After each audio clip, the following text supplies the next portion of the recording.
Il y a ceux qui ont le temps d'apprendre la magie et ses petits détails. Et tu en as pour qui c'est inné, qui ont des pouvoirs dès l'enfance. Ils ne comprennent pas qu'on n'a pas forcément le temps d'apprendre, ni le choix. Peu importe les efforts, la magie ne nous vient pas. Mais vous êtes comme moi. Vous avez compris que nous avons besoin de ce pouvoir maintenant, quitte à faire des sacrifices pour équilibrer nos chances de ce monde. Si on joue bien nos cartes, la récompense en vaut le coup. Allons-y, en tant que Warlock, j'ai des choses à vous apprendre.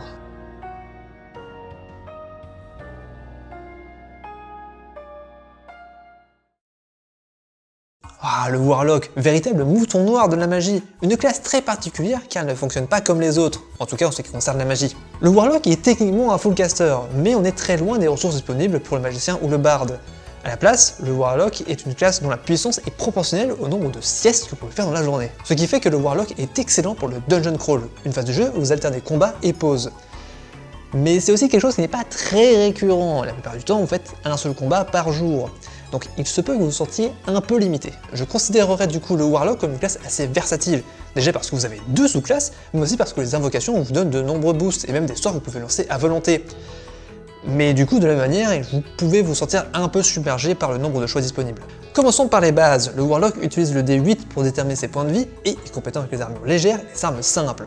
De plus, il ajoute son bonus de maîtrise dans 2 compétences parmi celles-ci, ainsi que dans les sauvegardes de sagesse et de charisme, assurant une plus grande résistance aux effets magiques. Même si le charisme n'est pas beaucoup utilisé. Les features maintenant, ou pourquoi le Warlock est bizarre. Commençons dès le niveau 1 avec vos 2 features, le patron et votre magie octroyée par votre pacte. Ok, pour commencer, la plus grosse différence du Warlock est sa ressource pour faire de la magie. Vous n'avez pas des spell slots, mais des pact slots. Enfin, techniquement, ce sont des spell slots, mais ils viennent d'une source différente, donc je vais les nommer différemment pour faciliter la chose. Vous avez un pact slot au niveau 1, puis un deuxième au niveau 2, et c'est tout.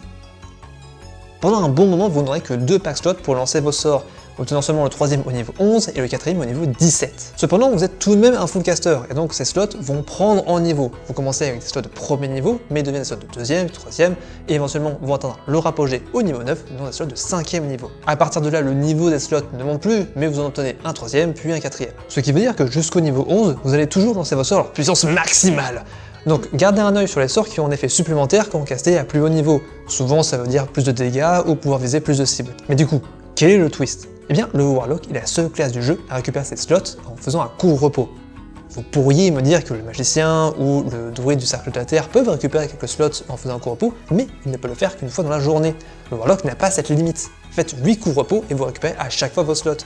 Il est donc possible pour vous de lancer plus de sorts de haut niveau que n'importe quelle autre classe du jeu.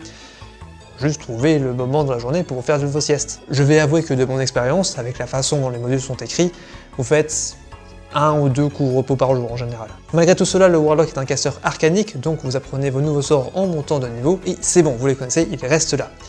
Et leur efficacité est déterminée par le charisme. Mais si le Warlock a assez peu de ressources magiques, il contourne ce problème de plusieurs manières. Déjà avec les invocations, dont nous allons parler un peu plus tard, mais aussi avec les features offertes par votre patron. En parlant de patron, vu que c'est lui qui détermine l'origine de pouvoir, le Warlock rejoint le club des classes qui choisissent leur sous-classe au niveau 1. Il est important de noter que, tout comme le serment du paladin ou le druide qui ne porte pas de métal, le patron est une partie importante du RP du Warlock. Vous pouvez faire sans, je l'ai déjà fait 2 fois, mais vous perdez une partie importante de l'identité de la classe, et du coup aussi des options narratives pour vous et votre MJ. Il est donc important de déterminer avec votre MJ si vous avez un patron, qui est-il, comment vous êtes entré en contact, et si vous avez dû sacrifier quelque chose pour obtenir vos pouvoirs. Est-ce que vous devez réaliser une action spécifique tous les mois pour maintenir vos pouvoirs? Est-ce que vous recevez des demandes particulières? Tout un tas de choses qu'il est bon de savoir lorsque vous créez votre personnage. D'ailleurs, Pollux vient la prochaine fois. Ça va être difficile à croire, mais j'ai besoin de te pincer le nez. Quoi, mais... C'est très important pour obtenir le pouvoir de MJ.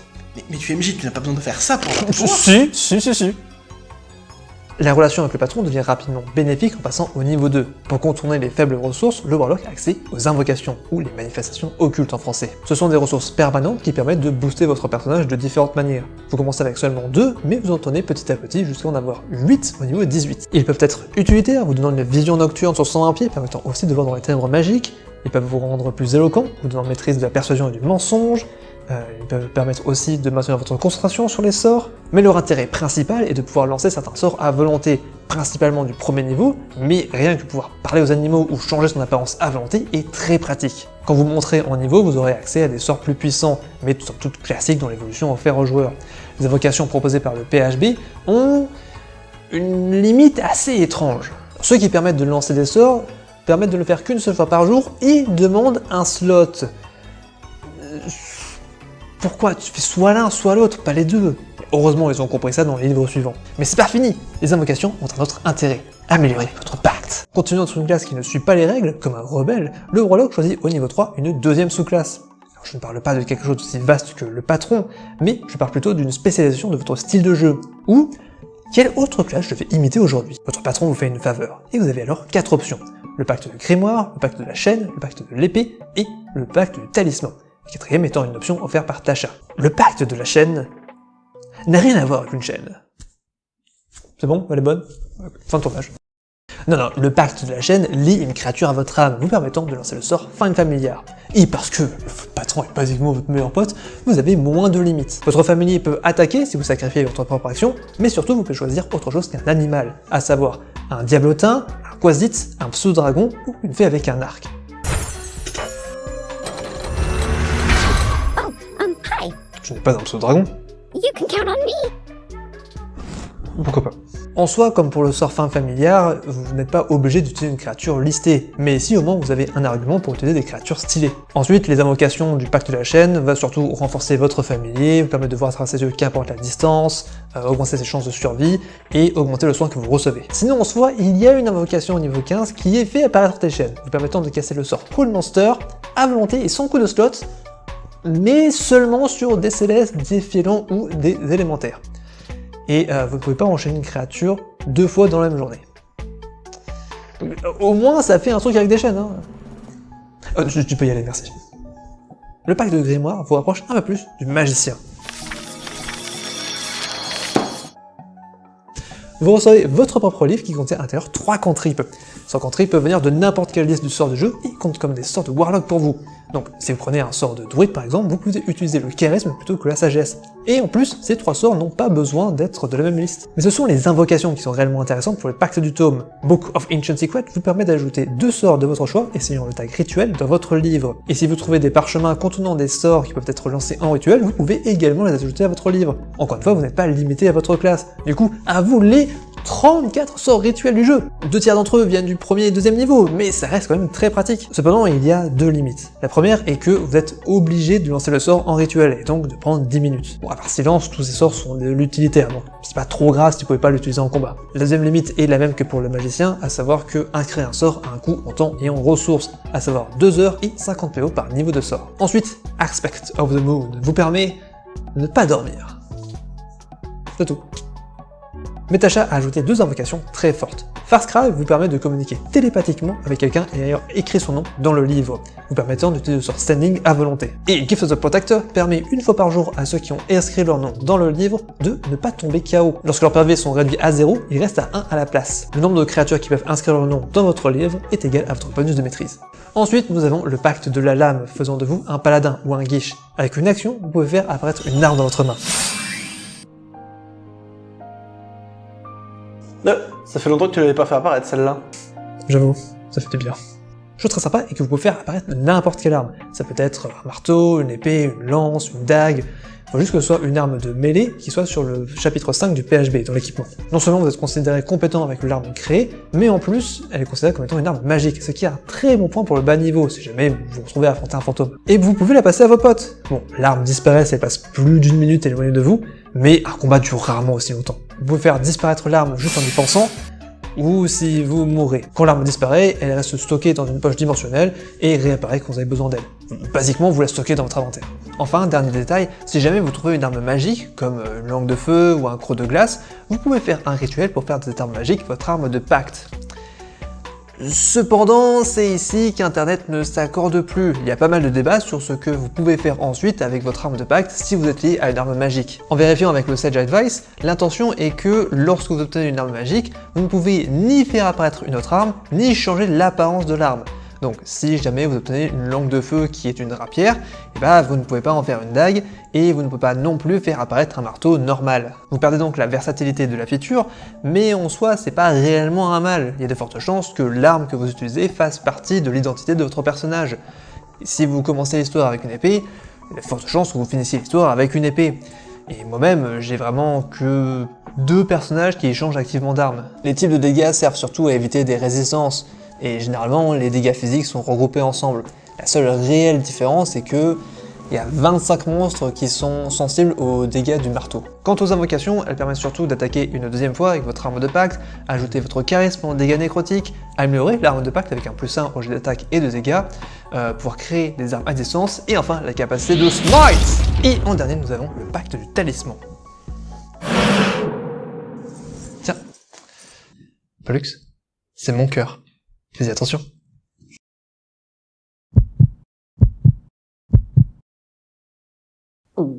Vous obtenez un talisman que vous pouvez aussi bien porter que le donner à quelqu'un d'autre. La personne qui porte le talisman peut ajouter un des 4 à un jet de compétences raté un nombre de fois égal à votre bonus de maîtrise. Ce qui est un peu faible, mais les invocations offrent des choses plus intéressantes, comme ajouter le D4 à un jet de sauvegarde, tentant de le transformer en une réussite, ou pouvoir se téléporter, que ce soit vous vers la personne qui porte le talisman, ou à l'inverse, la personne qui porte le talisman vers vous.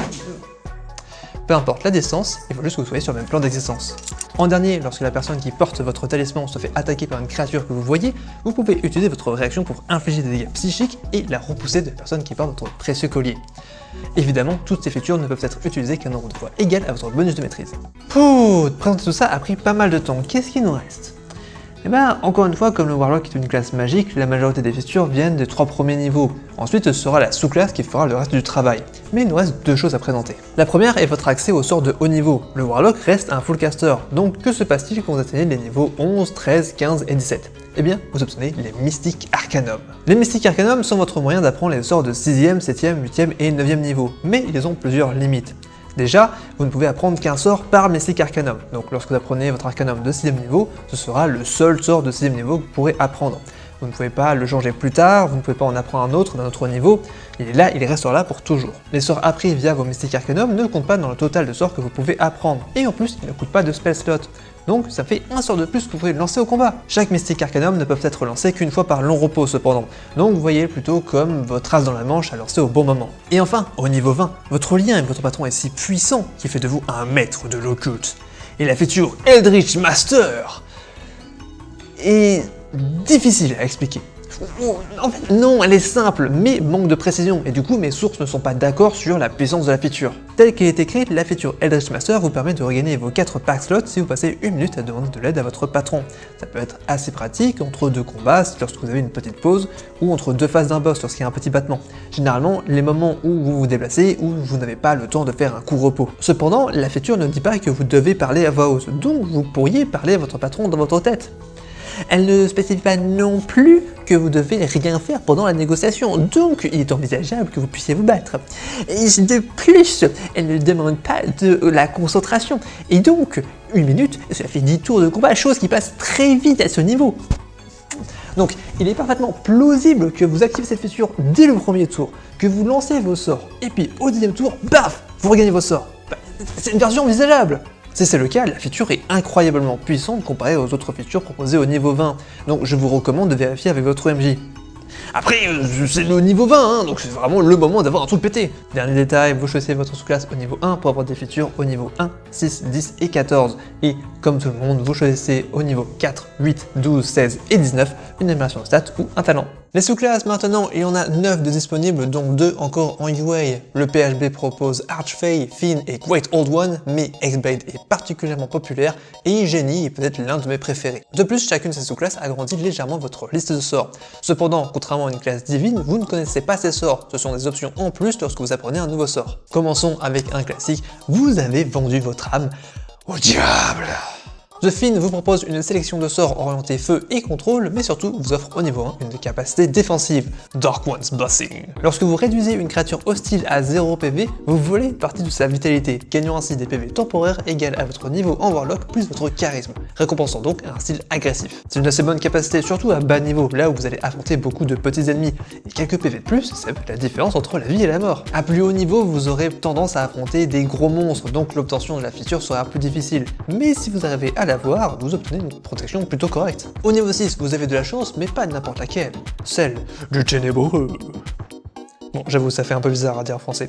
Dark One's Unlock vous permet d'ajouter un D10 à un jet de compétences ou de sauvegarde une fois par court repos. Vous pouvez le faire après avoir lancé le D20, mais avant de déterminer le résultat. Et c'est gros en D10. À côté, le bard doit encore attendre quelques niveaux avant de donner un tel bonus. Mais c'est au niveau 10 que vous obtenez un gros boost défensif avec Fiendish Resilience. Cette feature vous permet tout simplement de choisir une résistance. Plus spécifiquement, lorsque vous finissez un court ou long repos, vous choisissez l'un des 13 types de dégâts du jeu et vous y devenez résistant, en tout cas jusqu'à ce que vous choisissez un autre type lors d'un prochain repos. Je trouve cette feature très forte. À ce niveau, il y a des chances que vous sachiez ce que vous allez affronter, donc pouvoir devenir résistant au type de dégâts d'un donjon ou d'un boss peut vous donner un immense avantage. Bon, peut-être que face à un mage c'est moins efficace, mais face à un dragon, vous avez juste à choisir perçant, tranchant ou le type de dragon pour être goldé. En dernier, au niveau 14, vous obtenez le pouvoir de balancer quelqu'un dans les enfers juste parce que vous avez mal regardé. Sam, attrape. Sam.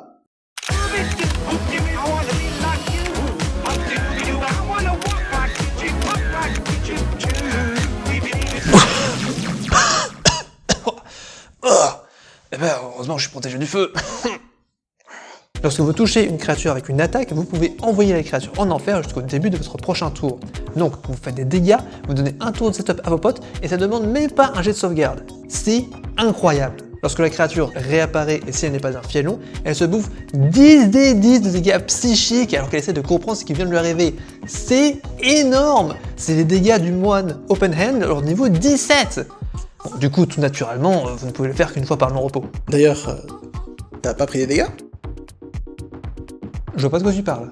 Ok, passons à la classe Edgelord par excellence parce qu'elle vous donne une épée. D'ailleurs, Pollux, mon arme ne convient pas du tout à la séquence suivante. Est-ce que tu peux me donner quelque chose de plus dark? Eh bien, je sais ce qu'il te faut. Hop. Il s'agit, hop, d'Oblivion, le souvenir perdu. Ah, parfait. En plus, elle est tellement sombre qu'on ne la voit même pas sur le fond noir.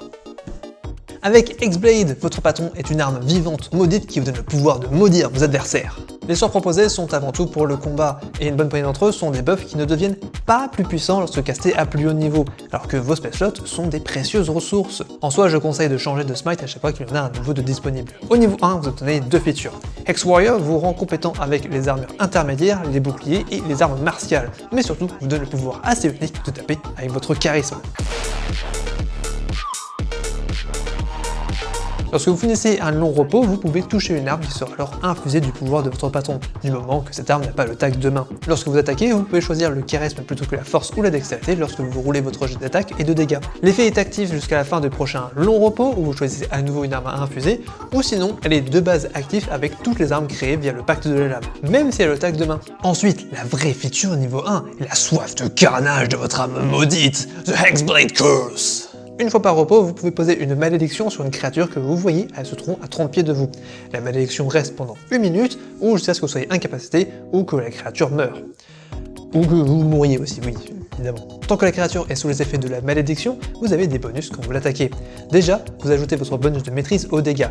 Qu'importe si vous l'avez attaqué avec votre arme maudite, avec Eldritch Blast ou avec Fireball, cette créature bouffe extra. Ensuite, vous faites un coup critique si vous roulez un 19 ou un 20 sur un jet d'attaque. Et quand la créature meurt, vous regagnez des points de vie égales à votre niveau en Warlock plus votre modificateur de charisme. C'est là aussi une feature assez forte, même si contrairement au Fin, celle-ci est plus faite pour affronter des boss que des hordes d'ennemis.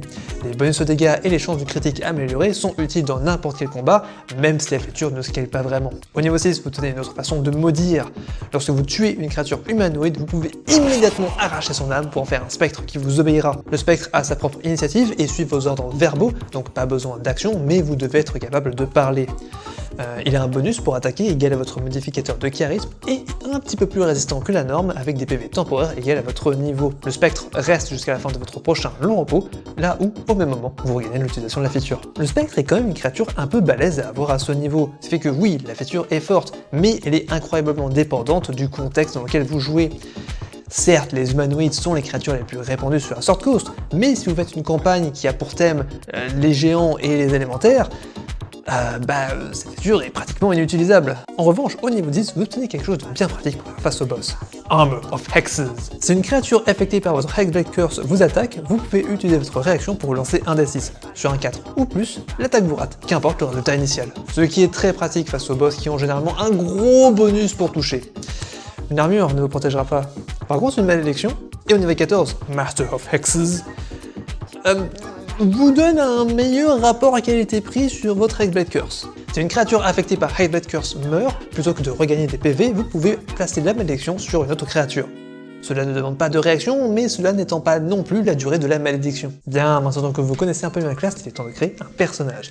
Tout d'abord, votre stat la plus importante doit être le charisme. En plus d'améliorer l'efficacité de vos sorts et de certaines features, être bon négociateur est un point assez thématique pour le Warlock. Ensuite, il vaut mieux avoir une bonne constitution, car si le Warlock est un peu un casteur mêlé dans l'âme, et avoir quelques PCV de plus est toujours appréciable, pouvoir maintenir votre concentration sur les sorts sera la différence entre un slot rentabilisé ou avoir gaspillé la moitié de vos ressources. Sinon, la dextérité est toujours un choix valable. Côté race, tout celle qui donne un bonus en charisme est un bon point de départ. Le Dragonborn, le Tiefling et l'Astimar sont tous des choix assez classiques et valables. Cependant, depuis quelques années, le jeu prend une autre direction. Depuis Tasha, vous pouvez mettre vos points où vous le voulez.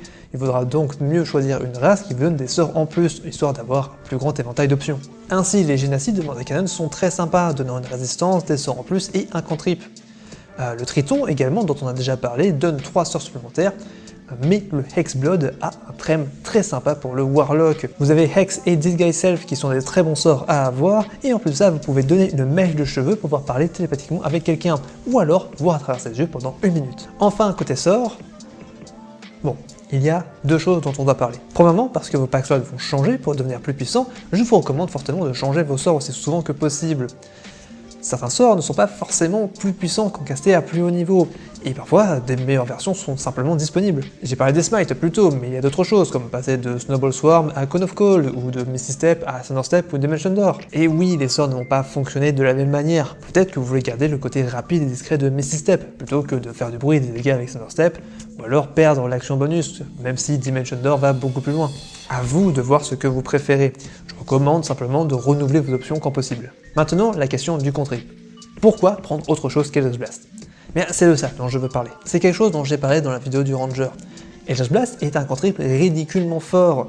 Un des 10 de dégâts de force, le meilleur type de dégâts du jeu, répétable quand vous prenez le niveau, et customisable via les invocations. Tout ceci participe à un souci, un manque d'options dans la méta, ou Most Effective Tactics Available. Quand un cantrip est si fort qu'il est clairement au-dessus des autres, pourquoi prendre le risque de prendre un cantrip qui sera moins efficace? Donjons et Dragons est quand même un jeu de combat, et c'est celui qui fait le plus gros chiffre qui gagne. Donc encore une fois, pourquoi prendre une autre option que celle qui est la source de dégâts principale d'une classe? Il est donc intéressant de voir la direction qu'a pris Wizards of the Coast pour résoudre ce problème. D'un côté, pour le Ranger, Hunterspark est devenu une feature de classe. De l'autre côté, pour le Warlock, les invocations qui permettaient de modifier le Edge Blast peuvent maintenant être appliquées à d'autres cantrips, ce qui est un choix qui me plaît beaucoup. Donc, au final, qu'est-ce que je recommande? Déjà, un cantrip d'attaque, Edge Blast, oui, mais pourquoi pas Chill Touch? Ou, si vous avez le pacte de l'âme, Green Flame Blade est très bien. Ensuite, quelque chose d'utilitaire, Illusion mineure, très pratique aussi. Pour les sorts de niveau, je dirais Hellish Rebuke et Armor of Agathis sont très bien pour les Warlocks, car devenant plus forts avec les niveaux. Cosphere peut être utile, Coup de personne est toujours très sympa à avoir, et Ray of Enfeeblement est très pratique face aux gros monstres. Et voilà, avec ça, vous devriez être prêt à faire votre premier marché, en connaissant les conséquences et les bénéfices. Je vous remercie d'être resté jusqu'au bout, et je vous retrouve dans la prochaine vidéo. D'ici là, pourquoi ne pas faire un marché avec moi? Abonnez-vous!